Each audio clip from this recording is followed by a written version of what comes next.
This man needs no introduction. He's been on Weighing In with Travis Hartman podcast many times. Jeovanny Estela. I'm gonna jump right in, brother. I haven't had you on since you had your amazing, huge break. You got to fight over there in Japan as part of, I think it was the $1 million tournament. You went up in weight to do this fight. You hadn't fought at 160. You've been fighting and campaigning at like 154 and below even. So I haven't talked to you at all about that. What what did you learn from that experience? I mean, it's a huge deal. You were undefeated going in. You did lose a very tough fight against another undefeated guy, McKenna, I believe was his name. But dude, I watched the fight. I stayed up for you. I watched that. It was like early in the morning our time. But what did you take away from that? I think it was a tremendous experience. The fight in total showed me how much grit, how much heart, and how much I've put into this sport. And it showed me exactly what it is. There's weight classes for a reason. So Mhm. I took the dare to be great and went into that tournament. Did all the possible adjustments in camp to be strong at 160. But definitely, we noticed that 154 is our weight class, and that's what this next fight will be at. Yeah, and you know what? I'm glad to hear you speak like that because I know that I mean, you were undefeated for a long time, Yes. right? So you didn't know how to lose, essentially, right? So when somebody comes across kind of that tough fight like that and they lose, sometimes it sends them off the rails. You know what I mean? Like, so Yeah. I'm just glad to hear that you took from that what you needed to take from that, meaning like it was experience. You were on a huge stage, and for me, watching you, I've watched you a couple of your fights here, right, over in Orlando, Crib Royale. When I watched that fight, man, I think you hit the nail on the head. The one thing that it showed me, for you at least, as I'm a fighter myself, when I watched it, I was just like, he's tough, and you have that, and Thank you. we know that you've had the skill, the talent, that all of that. But like honestly, Jeovanny, that fight was a tough fight.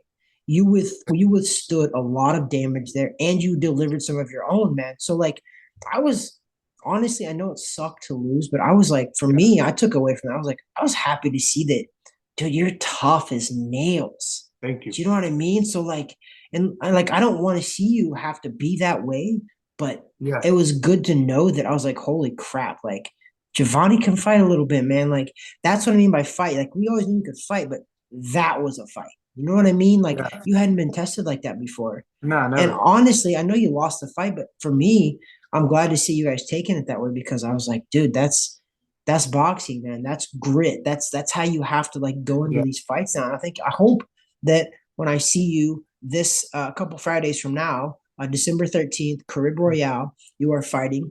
And I believe we got some big news though, right? Your fight has just got upgraded to Yes, we what? did get upgraded to. It's gonna be for a title fight. It's gonna be for the WBA Continental America. So I'm super happy, and I'm super excited for this opportunity. I come off of an amazing opportunity at a different weight class to come back, and based off of that performance, they think I'm ready to grab my first title, and I am. I'm coming back to 154 to show everybody my skills and power and strength, everything that I've done over these years, all in one. Show my skills. We didn't choose an easy fight coming back either. Yeah, I believe who I saw right now. You guys are fighting another undefeated kid as Yes. well. So I mean, I love to see that you're testing yourself, and you know what? That's what boxing's all about. I think right now the landscape of boxing, it has proved that guys that are daring to be great are getting paid and getting more recognition to do stuff like that, right? Like Yes. your future fights, they're gonna pay off when you start taking fights like this because people are gonna see your record and they're gonna be like, all right, you know, Giovanni didn't pad his record. You know, you Yeah. built your record how you were supposed to. Then you took a tough fight, and you're taking another tough fight. And for everybody listening, Giovanny is fighting December 13th, Friday at the Crib Royale. It's part of the WBA convention. I believe they call it the KO for drugs. It's a big Yes. deal. It's on DAZN. I believe you're the co-main event. Antonio Vargas is the main event. So Something like that. huge, man. It's And as MVP promotions too. another, MVP yeah, it's another promotion most, card with Riyadh season. yeah, another most valuable promotions. And that's what I wanted to get into is that this is the landscape of boxing. When I said the landscape of boxing has changed a little bit, what I meant by that was guys are now daring to be great because guys like Turkish Al Sheikh with Yes. Riyadh season are paying people. He's paying these guys and he's overpaying these guys in some certain instances, but he's allowing people to not duck anymore. He's like, you know what? You know, people always say people duck. I think fighters, I genuinely think, and you're a fighter too, I genuinely think us as fighters, I think we always want to fight the best. I'm not scared of anybody. Do you know what I mean? Like, so I don't Yeah, ever think people are ducking because they're scared of somebody. I think it's the money. They want to get paid if they're going to take a risk, right? exactly. Turkish Al Sheikh, I think, is changing that landscape because he's like, you know what? If that's the case, then I'll pay you all. I'll pay you Yeah, he has a lot, handsomely. so he's just telling everybody, yeah, if that's the problem, I got you. There you go. And I think, and what we've had Beterbiev versus Bivol, we've had Yep. Usyk versus Joshua, Usyk versus Fury. We've had some top fights. That's just a couple of the fights off the top of my head. So we've had tons of those good fights. And I think for you, I mean, there's no reason why Turkish Al Sheikh couldn't be here. Maybe he will be there. I don't know, but it's the God WBA willing. convention, and I know that he's invested a little bit in the WBA as well. I think he signed like a 5-year contract or did a 5-year investment with them. So I wouldn't shock me if he's here. And Jeovanny, if he's Yeah. here, like how cool would that be, bro? It'd be awesome. And if he's not here, I know that just it being a Riyadh season card, his eye would be focused on it. You know what I mean? Or at least on the results of who wins, who does a spectacular performance. So that just Mhm. gives me all the reason to do better and perform at my 100%. Now, so with all of that on the line, and you just lost your first ever fight. It's tough, Yes. get it. First in 4 years. First in 4 years. This is First it's in 4 amazing. years. Like, first of all, it's amazing. It's that you went that long anyway. But Thank you. also, do you feel any pressure going into this? I mean, how is your mindset? How is your mental right now? Like, it's I know like I was undefeated only for like 2 years as a pro. I lost my first fight, and then I it messed me up for a little bit. But I didn't have the right people around me. You do have the right people around you, and Yeah. I love to see that because I know your family. I love your whole family, your mom, your dad, your trainers, coach, your dad, right? Brian, Craig Duncan, all those. I love all those Yeah. guys in your camp. You have good camp. But how are you feeling going into this? How is the pressure? I'm not feeling much pressure. I'm feeling more of a mental like push, like a hunger because the same way we were talking about that loss, this loss could have the loss in Japan could have turned me one of two ways. Either first way, I take that loss, I hate boxing, I don't want to be an athlete no more, I don't want to lose anymore. I'm done with boxing and yeah, live Mm-hmm. a normal life, get a job and do whatever you want. Yeah. It didn't push me that way. It pushed me the other way. Like you got some shit to change. You got to work harder. You got to go back to your weight class. You have to show these people that you're made of steel. You know what I mean? Like all this. I've been boxing 16 years, and I'm gonna quit because of my first loss as a pro. I just don't want to relive that situation, and I want to work harder for that not to pass again. So it pushed me to give me more hunger. Yeah. Do you feel like you've kind of seen that in your training camp, in the training for this? Do you feel like you're just like you've noticed a little bit of an edge? Has it given you an edge or is things as usual? I would say so on certain moments that I'll be finishing a sparring and I'm all bruised up or I'm all sore and stuff like that. Like my mind is like there is no complaint. It's more like get the recovery, go get an ice bath, go get a massage, and we got tomorrow to work. Like there's 20 days to finish. You go get an ice bath, go get a massage, go get a cryo. Like get that recovery that you need, get that rest that you need, and we have to work tomorrow. 2 to 3 times tomorrow, the next day, 2 to 3 times the next day. So there's not really time to complain. And if you like cloud your mind with complaints and worries, you're not gonna be focused for the fight. Yeah, I mean, there's a psychology that I go by nowadays too. It's like too many people focus on the problem and not the solution. Meaning, if Exactly. you spend most of your time thinking about the problem, honestly, the problem is usually the easiest to identify. And Yes. then identify that and then now move on. Now you focus on the solution. And when you start focusing on the solution, you come to a solution eventually, right? But if you're always Exactly. complaining, you're always tired, you're always like, I don't want this, I'm doing this wrong, or this sucks and this sucks. Guess what? It's gonna suck probably, right? Exactly. Yeah, So I like agree. it's all about mental. And I have this conversation with people all the time, whether it's in tennis, whether it's NBA, whether it's NFL, whether it's any major sport, soccer too. Um, Once you get to this level and you're that level, you're professional level. Once you get to that level, all of the guys are talented. Okay, you guys are. Yeah. All of us are talented at that level. But what separates the good from the great is mental, is between the years, what you have there. And it sounds like right now, I love to hear that your confidence is still up. And that's what you have to have, Jeovanny. Like you have to have that. You lost, but no, it's just a bump in the road, bro. It's a bump in the road. And all of the greats, minus a handful, like a Floyd Mayweather, which is not a good example. Everybody loses. They Yes. do. Bernard Hopkins started out his professional boxing career 0-1. Did you know that? No, I didn't. Bernard Hopkins lost his pro debut. He was 0-1. So, like, Great. the losses are just what they always say, they're setbacks for big comebacks, man. So that's what you, and the cool thing about this is you have Box Lab behind you, you have your father, you have your team, you have your manager, and they're putting you in another position to be For able to greatness. put that behind you. And exactly right. That's what I mean by the solution. The solution's right in front of you right now. We're not Yes. talking about the problem. We're talking about the solution. And the solution is for you to go out and show out what December 13th. It's a Friday, Crib Royale, DAZN, Riyadh season, WBA convention. I mean, listen, bro, how many people lose their first fight and then bounce back and they get a fight like this? Exactly. Not many. So they have to take advantage of it. And you were fighting right here at home. Hopefully your whole family will be there. And you Oh know what? yeah. I wasn't originally going to be there, bro, but now I am. I made some Thank you. stuff work. I have Thank you for twins coming. now at home. I have a little girl too. So it was definitely tough. I talked to your mom about it. I was like, listen, I was like, I don't think I can make it. I got so much. And then I She actually was talked super with happy when she told me that you are coming. I was I happy talked as with well.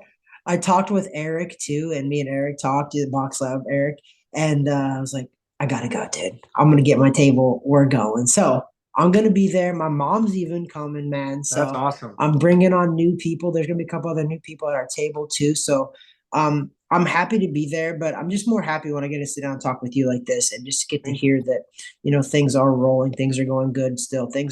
You didn't let this be a roadblock. You let this No, just not be a at all. small little pothole in the road that what's a pothole do? You drive right over it still, right? It's Exactly. a bump and you keep it going.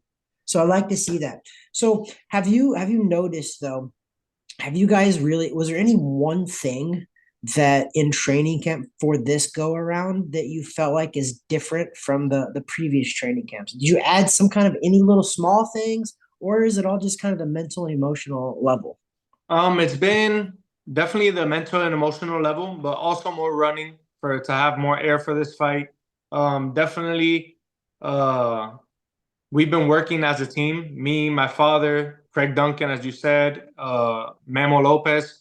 So we've all been working as a good team, and everybody's been putting in their 2 cents. And if one person doesn't see the problem from this angle, the other person sees it from one angle. So like it's been going super well this camp. Everything has been getting adjusted. The defense has been getting better, and the offense as well. The offensive output definitely.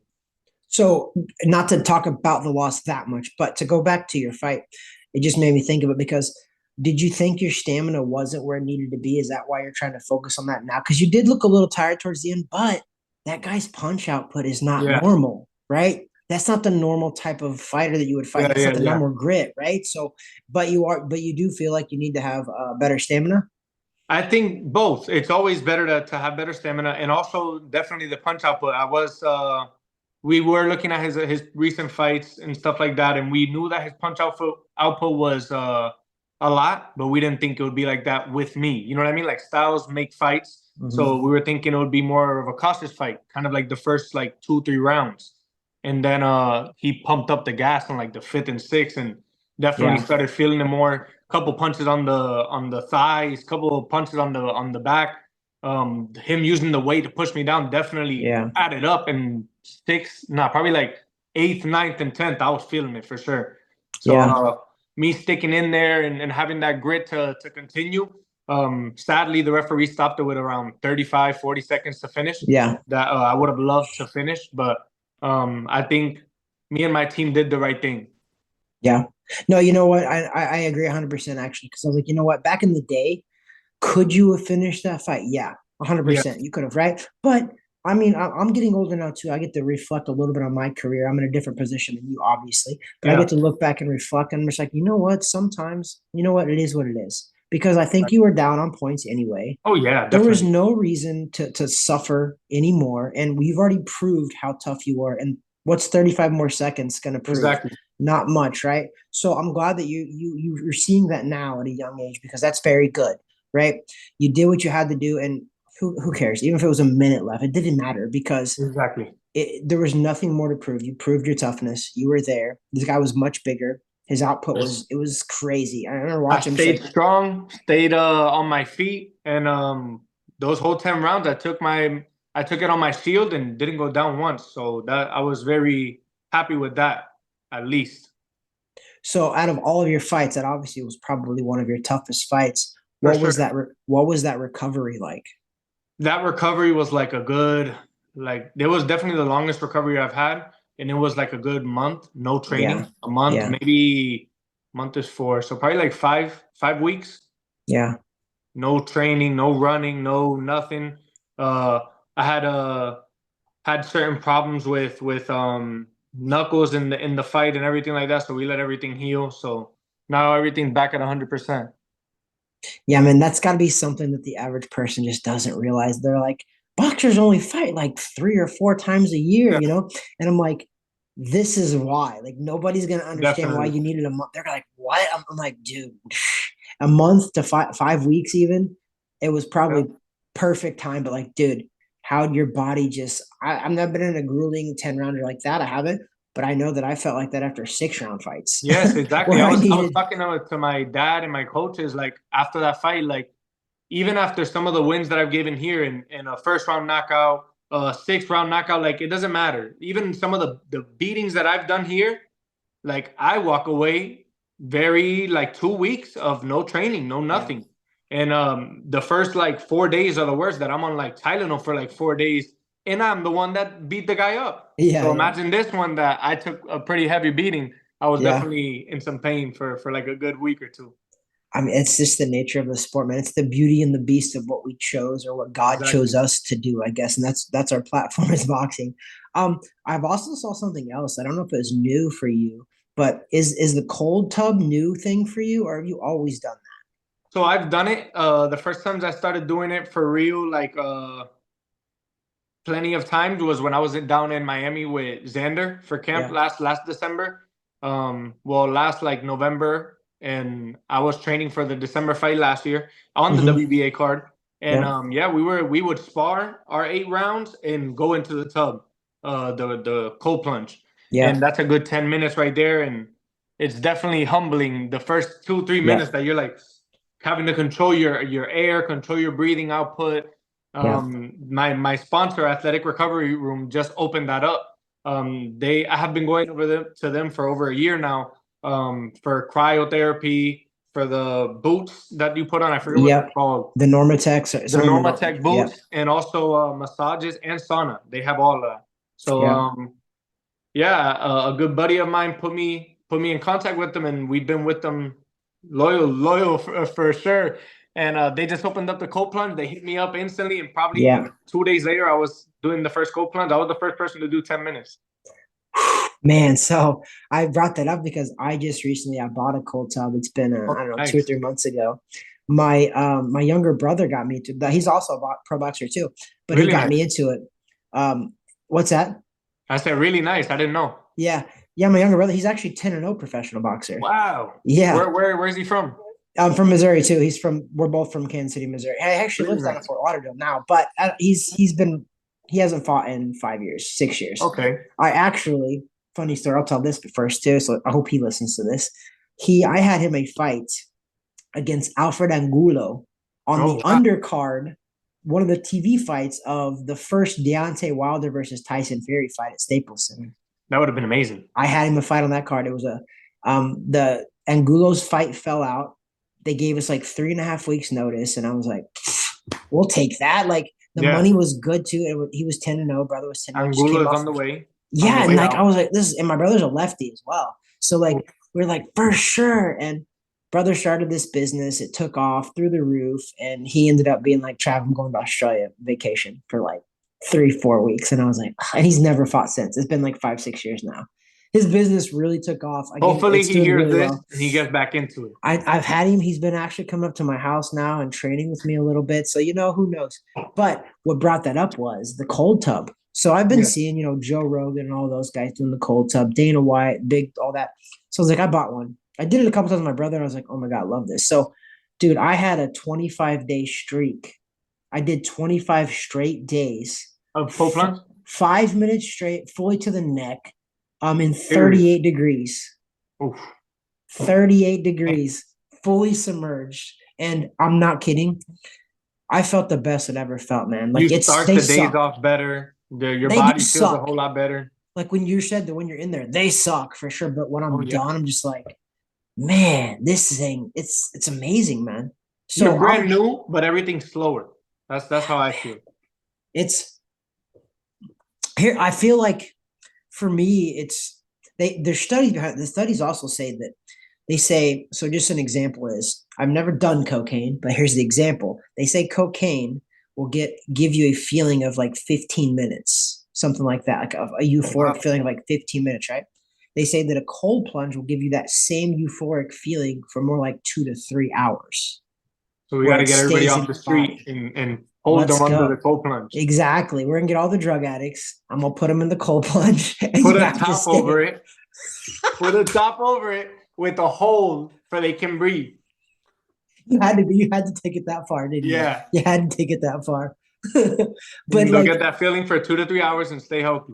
I mean, dude, it's mentally for me too because I'm not competing anymore, and so like probably the closest thing that I have to like that mental fortitude you have to show is when you Yeah. step into 38 degrees and I'm sitting in there and my body immediately is like, "What are you doing, stupid? Get Get out out!" of here. Get out And of here. Get out of here. it's, I Yeah. mean, your body's trained for that, right? Where it's telling you, your brain is like, "Hey, this is cold. Get out, stupid." Exactly. There's no fight or flight. It's flight. Yeah, It's get yeah, out, and then like it's doing everything to get you out. So it's like, okay, you don't want to get out, I'm gonna hyperventilate. So you're trying to control your breathing to control that those 5-10 minutes that you're doing, and yep. it's definitely mental fortitude. Can you imagine this? I remember there's a Kevin Hart does like a not a podcast, but he does some interviews where they're I've in the seen it. cold tub, right? Bro, when I'm in that, I can't talk to I don't want to nobody. talk to nobody. Yeah, yeah, no. Oh, like how like I'm uncomfortable. I think for the first like 3 minutes, I don't want to talk to nobody because I'm controlling my breath. But You're focused. after around like 4 to 5, my body's already accustomed to the temperature and I can talk. I'm chilling after that. I put on some headphones because I go like up to the neck and I'm Yeah. listening to music. I'm chilling. Yeah. I gotta put some stuff on. I watch like a Spotify, like I'll watch a Joe Rogan or something random, or I'll watch William and Travis Hartman because we're on podcast or Very we're on nice. Spotify as well. So put it on there. But no, man, I'm glad that you're into that too, because like I feel it's mentally though. That's my thing is with the mental like clarity that you get when you're in that. I'm just like, Yes. like you have no other choice, right? It like locks you in to focus. I was sitting down in that tub and I like those first like 1 or 2 minutes that was very uncomfortable. I underestimated because before going to that cold plunge, it had been a good 8 months that I don't do any cold plunge, like a real state of the art cold plunge. I was doing ice Mm-hmm. baths at different gyms at the house and stuff And like you don't that. know the temperature of that either. It's not very controlled Yeah, because it's just the it's ice. not You don't know. controlled and it's not the same. I told my Yep. dad that it was like 4 times worse than whatever I thought was bad over here in the Mm-hmm. house. Mm-hmm. And I'm sitting down there, and when I'm sitting down, there's a picture frame, and she was like, "Oh, make sure to look at the picture frame, and like that's gonna help you control your breathing." And it was like it was called like a cube four or something like a four cube or something like that, and it was like Yeah. inhale for 4 seconds, hold for 4 seconds, exhale 4 seconds, and then like Oh hold no yeah. air for 4 seconds, just like that. And I Yeah. tried that and it was working. It was definitely working. That's So funny because I don't know that drill, but that's about what I do it to was get nice. I through took it. a picture of it. I'm gonna post it eventually. Yeah, man, that's legit. So maybe one of these days, we're gonna get you out here and we're gonna do You one let me where we're know. You both let me in know it. the day and I'll go. Dude, it's a game. Mine's 38 degrees. That's It's crazy. I insane, think this one was like 48 and I was still like dying. which is still insanely cold. Yeah, yeah, yeah, for sure. We I gotta try that one too. when I first, so this is a funny story too. When I first got mine, I wasn't controlling the temperature very well, and I accidentally got it to 31 degrees. So 32 is freezing. That's where water Yeah, freezes. freezing water. I had it But since it's 31. moving, It was slush because it just hit oh, that level, so it wasn't all the way. And I was like, me and my brother were like, was like, we gotta try it.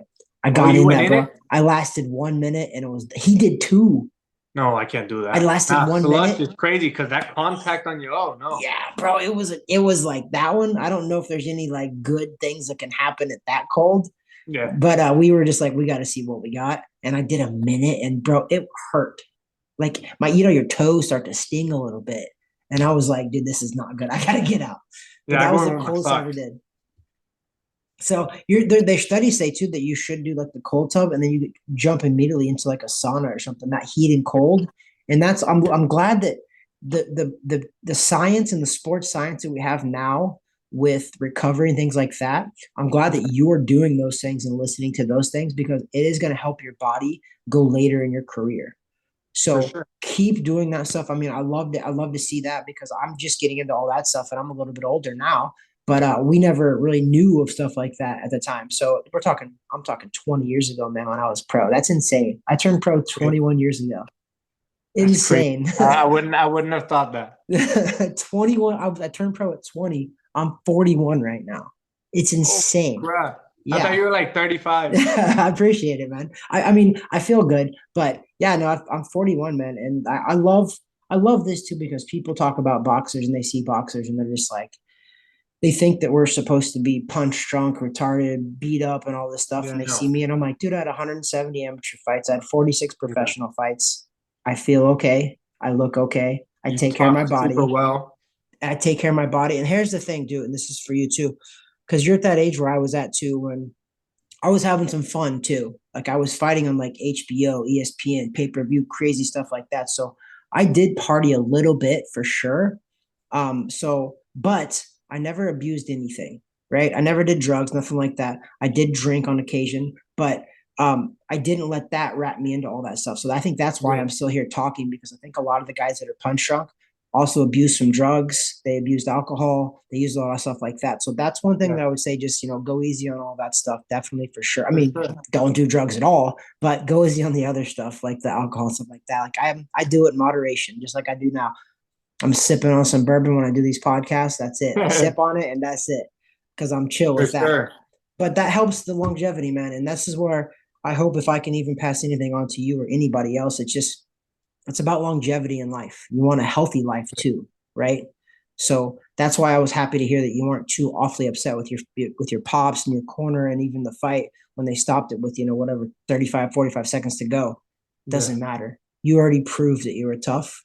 We didn't need to see any more of that. It didn't make sense, right? You just, because you go 10 rounds, you lost the decision on points anyway, wasn't worth the health risk of that. Because you never know what could have happened in the last 45 seconds, whatever, right? Exactly. So you know that you're good, which is awesome, because now you know that you have a corner that keeps you safe. You have a father that cares about more than just boxing, right? He cares Yeah. about you. And that's why I'm always a massive supporter of father-son relationships. It can be tough for sure, because I do think there's some very Definitely. toxic ones out there. I think Tifama Lopez and his dad is super toxic. I don't think that's a good one. But it looks like they brought Canelo into that. Or Eddie Reynoso is starting training him now. Did you see that? I saw that. So before we end this, I want to pick your brain a little bit. Like, do you watch boxing when you're not training? Do you watch other fights? Do you get into that scene much, or what? Of course, I do. As you see in Orlando, I show up to all the boxing events. So I Mhm. watch them live whenever they're in the vicinity, whether that's in Orlando or Kissimmee or Tampa. I show up to all the boxing events that I can. I even show up to the amateur boxing events to show my presence to these up and coming little kids that are training with me, training in the gym, and just to show support. But definitely, I do watch boxing. Um, Definitely, I watch the highlights a lot, but if I'm betting on the fight or something like that, I'm watching the fight for sure. Yeah, I mean, because we live in Florida now. We got that Hard Rock betting app. It's Yeah, legal for us to bet on it, and that's kind of cool, actually. I'm not a big better, but I'll me bet either, on some boxing, man. Like, I'll throw some dough on a couple boxing matches. I think it's for fun. It sure. makes it kind of just, it adds a little bit of more intrigue to it, right? Yeah, I showed up to the Tim Zoo fight that we were both there, Yeah. and I was so glad because before getting there, I was about to bet on like 5 of the fights, and I Mhm. was so glad once the fight started that I didn't bet on not one because none of the fights went the way I thought it was gonna go based off of the records, how everything would have went. Tim Zoo getting dropped 7 times, like no, nothing Like, was. Everything was as flipped the script as it could have been. So I was right? looking at my mom like, I'm glad I didn't put no $500 on these fights. Yeah.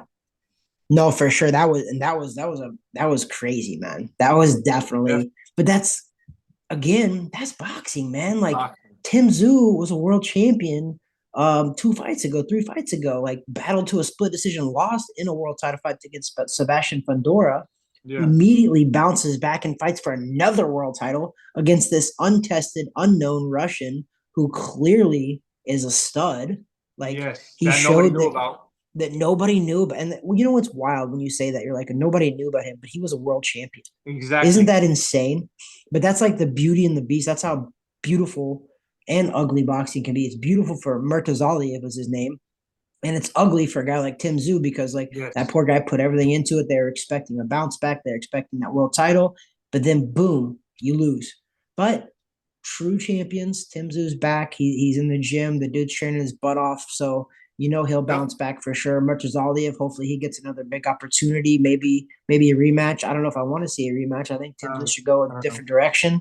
But I like those guys. They were training at my gym before that fight, so I felt really Very nice. awful. I was just like the whole week they were here at my gym leading up to that fight. I was like, man, like I saw them putting the work in, the finishing touches, and I'm just like, he was ready. And that's the thing. Here's the thing that if you can take anything from this too is Tim Tszyu was a world champ. I think he was a world champ and defended the title 1 or 2 times even, and then lost a split decision in a unification bout. But what I like to see out of Tim Tszyu and what I hear out of you too is, even though Tim Tszyu got upset in that fight, right? When they interviewed him later on and asked him about the fight, that's a perfect opportunity for a guy to make excuses, right? He got Yes. upset and he pretty much got annihilated, right? He was like, I had the best camp I'd ever had. He goes, I felt the best going into that fight. He goes, I got caught and I couldn't recover and just owned it. And I'm just like, Yes. honest to God, I respected him so much more because I was like, how honest can you possibly get by? And that's what happened. That's what I saw too. I was like, that's pretty much what happened, and it's very true. And Yeah. he was just like, he didn't cut any corners. He didn't blame a coach. He didn't blame a referee for stopping it early. He didn't blame anybody. He was like, I got caught, man, and I couldn't recover. It is what it is. And that's what, when you said you lie, you're like, you know what? I dared to be great. I went up to middleweight. I dared to be great against an undefeated guy, against a taller guy, against a guy who Yeah. different style, all of that. And you know what? You're like, I lost. But you know what? I'm back. I'm going back to my weight class, 154. I'm gonna go do what I know how to do. And I love to hear that, Jeovanny. And it Thank you. always should be that way, brother. We all have excuses. I'm sure that Tszyu could have made some excuse. I'm sure something could have went awry, or he could have brought it up and used it for, but he didn't. He was just like, I don't want to do that. So I love hearing that out of you, man. I love hearing that your Thank you. training camp's going good. And again, you're fighting for just announced WBA Continental America's title, I believe Yes. it is. It's December 13th, Carib Royale. Get your tickets. I wasn't going to go, but now I'm going. So y'all better Yes. go. Get your tickets. Jeovanny Estela is fighting in his first title fight, a WBA title fight, Big a title part of fight. the WBA convention, which all For the the third past time in a row. it's the trifecta, baby. All the Yes. past WBA champions, a lot of them will be there as well. So get out there, man. You might see a former great that you like. I mean, Miguel Cotto fought for one of those titles. Hopkins fought for one of those titles. There's a ton of guys that fought in the WBA, the past champions that will be here for this convention. And Turkish Ali Sheik. Yes. About the WBA convention, on the 2 past ones that I have fought, I did meet some big names. I met Mario Barrios. I met Bernard Oh, yeah. Hopkins. I met Filipino Flash, and now he's one of my really good friends. Nonito We stay Donaire, in let's go. contact. Yeah, he's really cool. I met Fernando Vargas and his sons. The HHH Diva. I met a lot of people like Austin Trout is another one of my good Yep. friends now. And it was just amazing to talk about boxing with these people after my fight, after them seeing the skills I presented, them talk about what they would like for me to adjust, what they thought was perfect, and just amazing to talk to those type of people. Next time you see Nonito Donaire, Yes. you ask him if he remembers me beating him in national silver gloves. Really? I beat him in the first round, and I ended up winning the whole thing that year. But I beat Nonito Donaire in the first round. I know he remembers it because we've talked about I would it. think if you beat Nonito Donaire in the first round, you would automatically win the rest. The Right? rest of the people wouldn't be we had no idea that, and it was crazy because going to national silver gloves at least. I was in the silver gloves every time we went. California, which was Region 8, they always dominated, and Yeah. I wanted to fight a Region 8 guy like in the finals, like Yeah. work my way up. That year, I drew a Region 8 guy the first night, and Off the bat. I was like, son of a b, and I beat him though. So I was like, Crazy. all right, man, I'm gonna cruise, and I did. I cruised in. I won pretty easily that year, and then I repeated the next year at nationals, so I won twice in a row. So That's Nonito crazy. Donaire could have been my spring block into the greatness of the silver gloves. I won it twice, back to back years. So I made it to the finals my very first year ever, and I lost in the finals. Second year I won it. Third year I won it. Fourth year I made it to the semifinals. Beat the crap out of a kid I beat the previous year, and they gave it to him. But Nice. so like it was, and I'm still friends with those guys too. But regardless of all that, it's cool to see that you're seeing those guys, because I think conversations with other guys that went a different path than you, or guys like Nonito Donaire, who was a pound for pound #1, by the way, in the Yes. pros, pretty good guy to talk to, pretty good guy to listen to. He's Sure, for still sure. fighting too, by the way. He's still fighting. Yes. So it's cool to see all of that, man. And for the fans out there to know that you come to the WBA convention, you're going to see guys like that walking around. On top of that, you're going to see Jeovanny Estela doing his thing on a big stage, the zone, most valuable prospects, Box Lab Promotions, WBA Intercontinental or WBA America's title. Like, dude, there's a lot on the line, man. I'm Yes. glad that you've taken some time out of your training schedule to come on the podcast again. I appreciate the conversation. We wish you the best.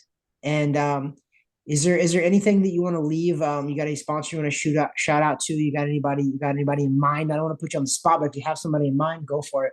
I want to say thank you to everybody that supports me in any way. I want to say thank you for having me on the show. I want to say thank you to my mom and dad that support me so much.